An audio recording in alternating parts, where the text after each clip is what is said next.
pambungad na eksena, ipinakilala sa atin ang ating bida, si Wong Fei, na nakikipaglaban sa hindi mabilang na iba pang manlalaban sa gitna ng malakas na ulan. Sa kabila ng mga natamong pinsala, nagawa niya makipagsabayan, na ipinakita ang kanyang pambihirang kasanayan sa martial arts. Ngunit nakalulungkot, sa kalaunan ay nalamangan siya ng napakaraming kalaban, na naging dahilan upang siya ay matumba.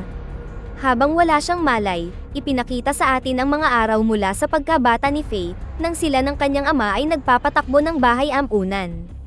Isang araw, nakatagpo nila ang batang lalaki na nagngangalang Fiery, na nahimatay dahil sa sobrang panghihina. Agad nilang dinala siya sa bahay ampunan at pinagamot siya. Sa sandaling iyon, hinikayat ni Fei ang walang malay na bata na gumising. Nangako rin siya na poprotektahan siya, sinabing hindi siya matatalo. Ang eksena ay mabilis na sumulong sa ilang taon na lumipas, na naglalarawan sa pinakamadilim na panahon ng bansa. Ang mga paghihimagsik, digmaan, problema sa ekonomiya, at pagsalakay ay humantong sa mabilis na paghina ng dinastiyang Qing. Hindi mabilang na buhay ang nawala sa dagat dahil sa mga panganib sa trabaho at tiwaling kapitalismo. Pagkatapos ay lumipat ang eksena sa Huangpu Harbor, na kinokontrol ng dalawang malalaking gang, ang Black Tiger at ang North Sea. Ang Black Tiger Gang ay hindi lamang kumokontrol sa daungan. Tinatamasa din nila ang monopolyo sa malalaking negosyo, tulad ng mga establishmento ng pagsusugal, mga tindahan ng opyo, at mga bahay aliwan. Ang bawat isa sa mga sektor na ito ay pinangangasiwaan ng tatlong ampon ni Master Louis, sina North Evil, Black Crow, at Old Snake. Sa sandaling ito, nagpa siya si Master Louis na mag-recruit ng higit pang mga sundalo, at isa sa kanila ang magiging kanyang ikaapat na ampon na anak. Para dito, tinawag niya ang mga magigiting na miyembro ng Black Tiger Jr. na naglilingkod sa gang ng higit sa 5 taon. Isa na rito ang ating bida, si Fei. Lahat sila ay iniharap kay Master Louis na kasalukuyang ini-interrogate ang isang taksil. Walang awang pinatay ng Master ang taksil sa harap ng lahat pagkatapos nitong tumanggi na aminin ang kanyang mga ginawa. Ikinagulat ito ng lahat ng mga lalaki, ngunit si Fei ay nakatayong matatag na walang anumang takot sa kanyang mukha, na nag-iwan ng positibong impresyon sa Master. Kasunod nito, nagsimula ang proseso ng recruitment, at ang lahat ng mga mandirigma ay itinalaga na humawak ng tasa. Pagkatapos ay ibinuhos ng Master ang kumukulong tubig dito, dahilan upang malaglag ng mga mandirigma ang tasa dahil sa init. Gayunpaman, hindi nag-react si Fei at patuloy na hinawakan ang tasa kahit na namumula ang kanyang mga daliri. Kasunod ng pagsubok, itinalaga ni Louis ang mga napiling mandirigma sa isang misyon na patayin ang pinuno ng gang sa North Sea.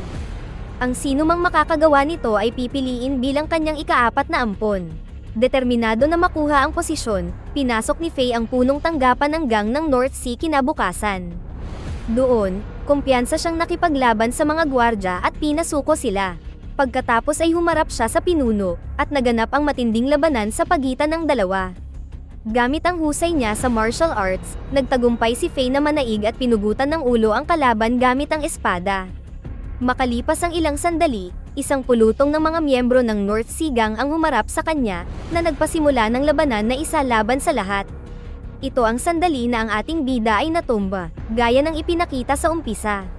Ngunit sa kabutihang palad, dumating sa tamang oras ang isa sa kanyang mga kapwa miyembro ng gang na nagngangalang Big Tooth. Nagpaputok siya para gambalain ang mga kaaway at iligtas si Fei. Sa sandaling bumalik sila sa punong tanggapan ng Black Tiger, humanga si Master Louis sa katapangan ni Fei at inampon siya bilang kanyang ikaapat na anak. Pinagalitan din niya ang tatlo pa niyang anak dahil sa kawalan ng killer instinct tulad ni Fei. Sa ibang lugar, galit na galit ang anak ng pinuno ng North Sea na si Wolong matapos makitang nakabitin ang ulo ng kanyang ama sa daungan. Bilang resulta, nangakong ipaghihiganti niya ang kanyang kamatayan sa pamamagitan ng pagsira sa Black Tiger. Nang ganap na gumaling si Fei, inutusan siyang magsagawa ng pangwakas na seremonya bilang ikaapat na ampon sa pamamagitan ng paglalagay ng tato sa kanyang likod. Sa gitna ng prosesong ito, nakipag-usap siya sa matandang tattoo artist na nagbigay sa kanya ng maraming kaalaman tungkol sa Black Tiger. Isa na rito ang tungkol sa lihim na vault na pinagtataguan ng kayamanan ng gang na mabubuksan lamang gamit ang dalawang magkaibang susi. Ang bawat isa sa dalawang susi na ito ay hawak ng dalawang ampon na anak na may pinakakumikitang negosyo. Sa kasalukuyan, ang mga susi ay hawak ni Black Crow, na kumokontrol sa negosyo ng pagsusugal, at si Old Snake, na nangangasiwa sa negosyo ng prostitusyon. Ang unang tungkulin ni Faye bilang ampon na anak ay pangunahan ang kanyang mga tauhan na salakayin ang teritoryo ng North Sea. Nagwagi sila sa labanan, dahil matagumpay na nasakop ng Black Tiger ang daungan. Ngunit sa gitna ng kaguluhan, nagawang makatakas ni Wulong. Kasunod ng tagumpay na ito, ang lahat ay nagsimulang matakot at igalang si Faye. Habang lumilipas ang panahon, nanatili siya sa kanyang tungkulin bilang isang mob boss at mayroon din siyang personal na bayarang babae na si Orchid, na nagkataong kaibigan niya noong bata pa siya. Isang gabi, sinamahan ni Faye ang ibang 3 ampon na anak para sa hapunan.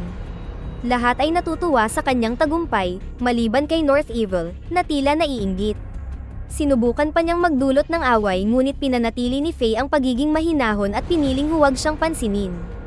Kinabukasan, nakipagkita si Louie sa mga kasosyo niya sa negosyo sa ibang bansa, na humihiling ng 300 manggagawa para magtrabaho sa ibang bansa. Sa kabila ng limitadong manggagawa, sumang-ayon ang master. Pagkatapos ng pulong, inutusan niya ang kanyang mga tauhan na linlangin ang mga manggagawa sa Northern Port para sa malaking sahod. Bukod sa lahat ng ito, si Faye ay laging nakakaranas ng bangungot tungkol sa kanyang nakaraan. Isang gabi, habang nakikipag-usap kay Orchid, ipinagtapat niya sa kanya ang buong kwento ng kanyang nakaraan, at pinutol ang eksena sa isang flashback. Isang araw, nakikipaglaro siya sa mga matalik na kaibigan niya sa bahay ampunan, sina Fiery, Little Fa, at Chun.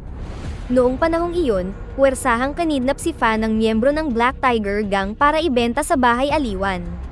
Nang malaman ito ng ama ni Faye, agad siyang umalis upang hanapin ang nagbebenta. Ngunit pagdating niya sa lugar, nalaman niyang naibenta na ang babae. Nakilala rin siya ng Black Tiger Gang dahil nasugatan niya ang isa sa kanilang tauhan kanina. Dahil dito, naghiganti sila sa pamamagitan ng pagsunog sa bahay ampunan. Ginawa ng ama ni Faye ang kanyang makakaya upang mailigtas ang lahat ng bata, ngunit kinailangan niyang isakripisyo ang sariling buhay para dito. Sa galit, pumunta sina Faye at Fiery sa tirahan ng miyembro ng Black Tiger para maghiganti. Ngunit pagdating nila doon, nalaman nila na ang taong gusto nilang patayin ay pinatay na ng iba.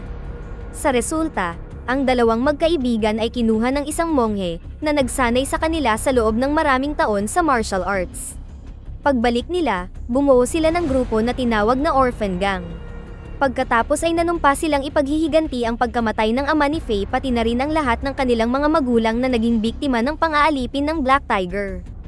Simula noon, gumawa si Faye ng paraan para makapasok sa gang ng Black Tiger. Si Orchid ay nagpanggap bilang bayarang babae, habang sina Fiery at Chun ang namumuna sa Orphan Gang. Dito, nalaman natin na si Faye ay sumali sa Black Tiger Gang upang sirain ito mula sa loob. Ngayong nakuha na ni Faye ang mga kinakailangang impormasyon tungkol sa Black Tiger, lihim nila itong ipinadala ni Orchid sa iba pang miyembro ng Orphan Gang. Pagkatapos ng ilang taon na pagpaplano, sa wakas ay handa na silang isagawa ito. Isang araw, tinambangan ni Fiery, Chun, at ng mga miyembro ng grupo si Old Snake para sa isa sa mga susi ng vault na hawak niya. Inakit nila siya sa liblib na lugar kung saan siya ay pinahirapan at pinatay. Kasunod nito, kinuha ni Chun ang susi sa kanyang bulsa, kinopya ito, at ibinalik. Kalaunan ng gabing iyon, inihatid nila ang bangkay sa punong tanggapan ng Black Tiger na may mensahe, parurusahan ang kasamaan. Tila nawasak si Louie sa nakita, ngunit medyo gumaan ang loob niya nang makitang ligtas ang susi.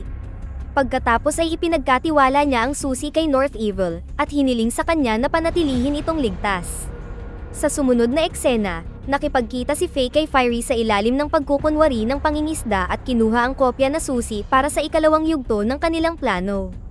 Nang gabing iyon, pumunta si Faye sa lugar ng pagsusugal na pinangangasiwaan ni Black Crow. Patuloy siyang nagsugal at sadyang pinatalo ang lahat ng laro. Dahil wala na siyang pera, humirab siya ng 3,000 pilak na barya mula kay Black Crow, ngunit mahigpit na tumanggi ang huli. Bilang resulta, ibinigay sa kanya ni Faye ang kopya na susi. Nagtataka si Black Crow kung paano niya ito nakuha, kung saan sinabi ni Faye na kinuha niya ito mula kay North Evil.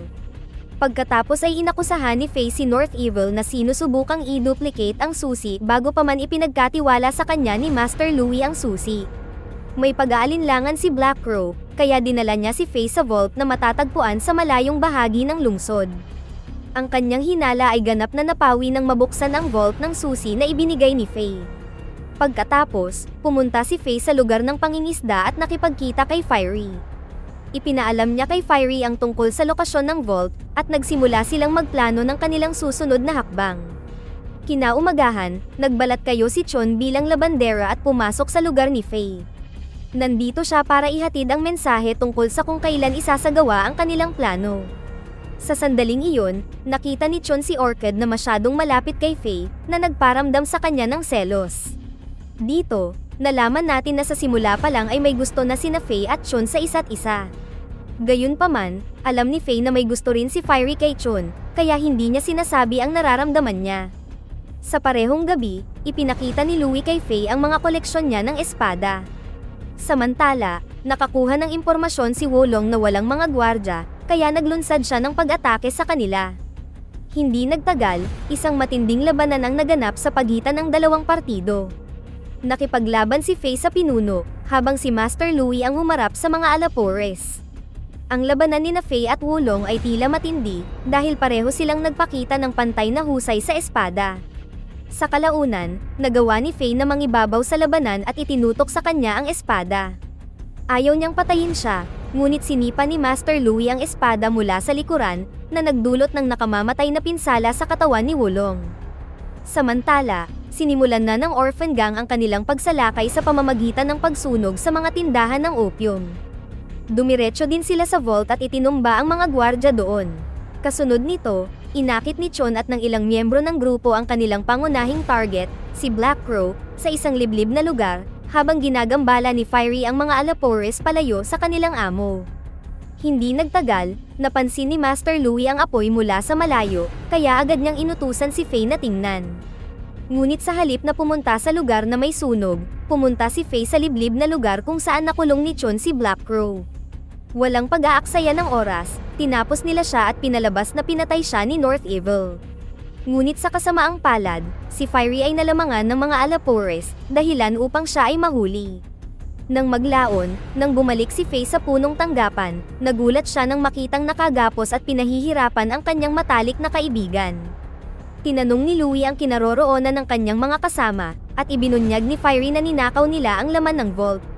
Sa estado ng pagkagulat, ang Master ay nagmamadaling pumunta sa lokasyon ng vault, para lang matuklasan na ang orphan gang ay nakapasok na sa vault at ipinamahagi ang mga kayamanan sa mga mahihirap na residente. Sa puntong ito, naisip si Louie na may espiya sa kanyang gang. Sa kabilang banda, nagkaroon ng huling pakikipag-usap si Faye sa kanyang matalik na kaibigan. Tinanggap na ni Fiery ang kanyang kapalaran, dahil alam niyang kailangan niyang mamatay para mapanatili ang pagbabalat kayo ni Faye. Kaya naman, iginiit niya na dapat nilang unahin ang kanilang misyon kaysa sa kanyang buhay. Pagkaraan ng ilang sandali, bumalik ang galit na si Louie at inutusan si Faye na patayin si Fiery. Ngunit bago niya magawa, dinala ng mga sundalo ang bangkay ni Black Crow sa harap ng Master, na ikinagulat niya. Bukod pa rito, ang katawan ay may marka na may kaparehong hugis ng tungkod ni North Evil, na naging dahilan upang paghinalaan siya ng Master. Upang patunayan na wala siyang kasalanan, idinikit ni North Evil ang kanyang espada kay Fiery, nag-uutos na ibunyag niya ang katotohanan.